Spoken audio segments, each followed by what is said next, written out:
2 நிமிஷத்தில் கொள்ளு ரசம் வைக்க முடியுமா? கண்டிப்பாக முடியுங்க. ஆரோக்கியமான, சுவையான, சுலபமான முறையில் ஒரு கொள்ளு ரசம் வைக்கலாம். வெறும் சுடு தண்ணி இருந்தால் போதும். வாங்க எப்படி செய்யுதுன்னு பார்க்கலாம். இதுக்கு தேவையான பொருட்கள்: 100 கிராம் புளியை நல்லா வெயிலில் காய வச்சு எடுத்து வச்சுக்கோங்க. இது வந்துட்டு 100 கிராம் பூண்டு வந்து பல் உடச்சி எடுத்து வச்சுக்கோங்க.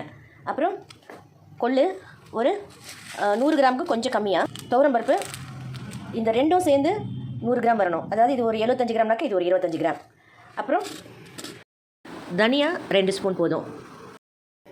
வரமிளகா உங்கள் காரத்துக்கு ஏற்ற மாதிரி நீங்கள் போட்டுக்கோங்க. ஒரு 2 மிளகா, காரம் சாப்பிடாதவங்க ஒரு 2 மிளகா போட்டால் போதும். ஏன்னா நம்ம தாளிக்கும் போது மிளகா சேர்ப்போம். வெந்தயம் வந்து 1 ஸ்பூன் போதும். இப்போது சீரகம் வந்து நல்ல ஒரு 1.5 ஸ்பூனு. மிளகு வந்து ஒரு 25 கிராம் கிட்ட. அதாவது மிளகை விட சீரகம் வந்து கம்மியாக இருக்கணும். அப்புறம் பெருங்காய பொடி. இந்த கொள்ளையும் துவரம்பருப்பையும் தனியாக வறுத்து ஒரு தட்டில் வச்சுக்கோங்க. பூண்டு வந்து நல்லா ஒரு இடிக்கல் வச்சு நசுக்கி எடுத்துக்கோங்க.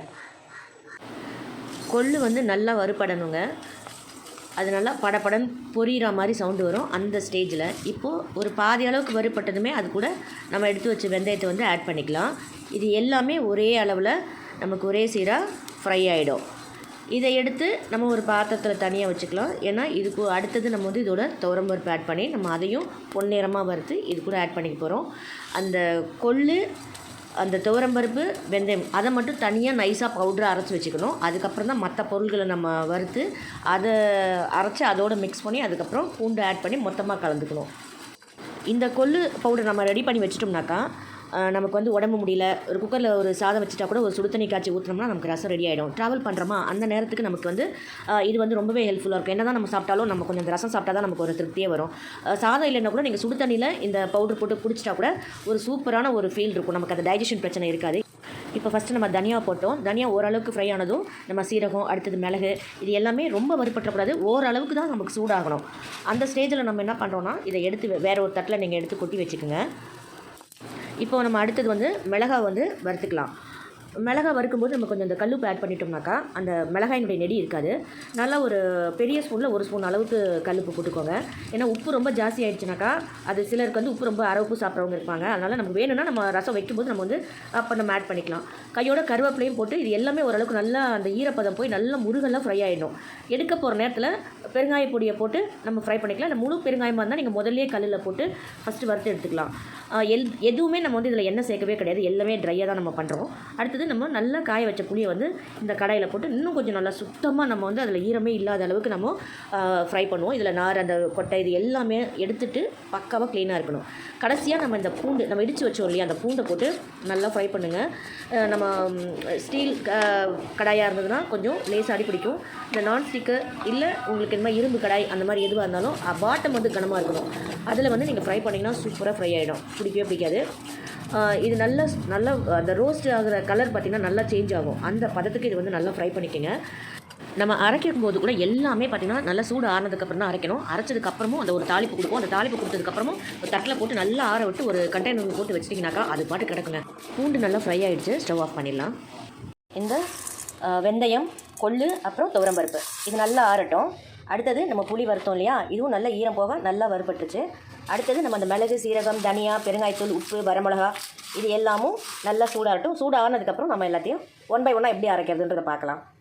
இப்போ கடாயில் பூண்டு அப்படியே விட்டுட்டேன் நான். ஸோ அந்த சூட்லேயே இன்னும் நல்லா ரோஸ்ட் ஆகிடும். இதுவும் ஆறுனதுக்கப்புறம் நம்ம யூஸ் பண்ணலாம். பவுடர் அரைச்சிக்கலாம்.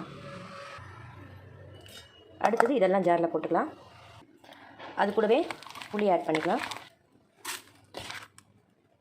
இதை அரைச்சிட்டு வந்துடுறேன். இப்போது இதை நம்ம அரைச்சிட்டோம். ஓரளவுக்கு அரைப்பட்டுருக்கு. இப்போ இது கூட நம்ம இந்த கொள்ளு பொடி, பருப்பு நம்ம அரைச்சோம் இல்லையா, எதுக்காக நம்ம இதை தனியாக அரைச்சிட்டு நம்ம அது கூட சேர்க்கிறோன்னா கொள்ளு வந்து கொஞ்சம் ஹார்டாக இருக்கும். ஸோ நைஸாக அரைக்கணும். அதோடு அரைக்கும்போது வந்து உங்களுக்கு வந்து சரியாக அரைப்படாது. அதனால் ஃபஸ்ட்டு வந்து நம்ம இதை நல்லா நைஸாக அரைச்சிட்டு அதுக்கப்புறமா அது கூட போட்டு மொத்தமாக அரைச்சிடலாம். இப்போது இது கூட இது சேர்த்தாச்சு. இப்போ இது கூடவே வந்து நம்ம இந்த பூண்டையை நம்ம ஆட் பண்ணிக்கலாம். இப்போ இதை அரைச்சிட்டு வந்துடலாம். பாருங்கள், இப்போ சூப்பராக ரெடி ஆகிடுச்சு. இதுக்கு ஒரு தாளிப்பு கொடுத்துடலாம். நல்லா ஒரு பெரிய ஸ்பூனில் 1 ஸ்பூன் கடுகு போட்டுக்கங்க. கொஞ்சம் வரமிளகா, மஞ்சள் பொடி, பெருங்காயத்தூள், கருவேப்பிலை, அவ்வளோதாங்க. கடுகு வெடிச்சதும் காஞ்ச மிளகா, மஞ்சள் பொடி, அப்புறம் கருவேப்பிலை, அப்புறம் பெருங்காயத்தூள். மஞ்சள் போடும்போதே நீங்கள் ஸ்டவ் ஆஃப் பண்ணிவிடுங்க. இந்த கொள்ளு ரசத்துக்கு தக்காளி தேவையே கிடையாதுங்க. சும்மா ஒரு கொத்தமல்லி மட்டும் இருந்தால் போதும். மற்றபடி கொத்தமல்லி கூட கிடைச்சா போடலாம், இல்லைனா வேறு தேவையில்லை. மற்றது எல்லாமே இதிலே இருக்குது. சும்மா சுடு தண்ணி மட்டும் ஊற்றினாலே போதும்.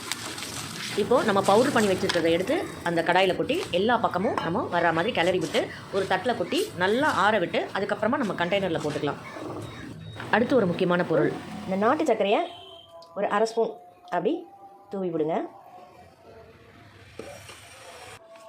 எல்லாத்துக்கூடையும் நல்லா கலந்து விட்டுருங்க. நம்ம மிக்சியில் போடும்போதே நம்ம போட்டுருந்தோம்னாக்கா ஒரு மாதிரி பிசு பிசுன்னு மெல்ட் ஆகிடும். அதனால தான் நம்ம அரைச்சதுக்கப்புறம் சூடு ஆறினதுக்கப்புறம் நம்ம இது கூட சேர்க்குறோம். அவ்வளோதாங்க.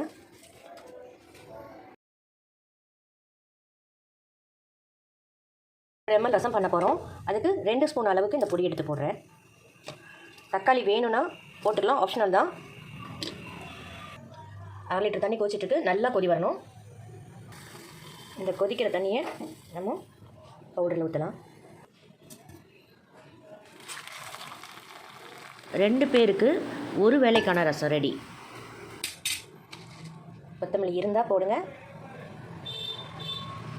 2 நிமிஷத்தில் ரசம் ரெடி. இப்போ உப்பு கம்மியாக இருக்கிறதுனால கொஞ்சமாக உப்பு ஆட் பண்ணிக்கலாம்.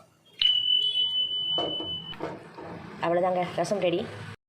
குழைய வேக வச்ச சாதத்தில் நல்லா தளர ரசத்தை ஊற்றி பிசைஞ்சு சாப்பிட்டிங்கன்னா சும்மா அப்படி தான் இருக்கும். கண்டிப்பாக இந்த பதிவு உங்களுக்கு பயனுள்ளதாக இருக்கும். எப்படி இருக்குன்னு கமெண்ட்ஸில் சொல்லுங்கள். நண்பர்களுக்கு ஷேர் பண்ணுங்கள்.